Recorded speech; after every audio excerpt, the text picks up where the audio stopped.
আল্লাহর নবীর একটি ইশারাতেই গাছ পর্যন্ত চলতে শুরু করে। মক্কার কাফিররা প্রিয় নবী হজরত মোহাম্মদ সাল্লাল্লাহু আলাইহি ওয়াসাল্লামকে বারবার কষ্ট দিত। একদিন তারা বলল, যদি তুমি সত্যিই আল্লাহর নবী হও, তবে এই গাছটিকে ইশারা করে তোমার কাছে ডেকে আনো। যদি গাছটি তোমার কাছে চলে আসে, তবে আমরা মেনে নেব তুমি আল্লাহর সত্য রাসূল। নবীজির চারপাশে মানুষের ভিড় জমে গেল। প্রিয় নবী হজরত মোহাম্মদ সাল্লাল্লাহু আলাইহি ওয়াসাল্লামকে আকাশের দিকে তাকালেন এবং অতি কোমল কণ্ঠে বললেন, আমার রব সব কিছুর ওপর ক্ষমতাবান। এরপর তিনি গাছটির দিকে তার শাহাদাত আঙুল তুললেন এবং বললেন, হে গাছ, আমার কাছে চলে এসো। আল্লাহর হুকুমে হঠাৎ করেই পুরো জমিন কেঁপে উঠল।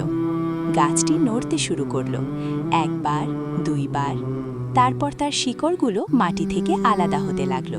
দেখতে দেখতেই পুরো গাছটি শিকড় সহ উপড়ে গেল। ভিড়ের মধ্যে চিৎকার উঠল, এ কি হচ্ছে?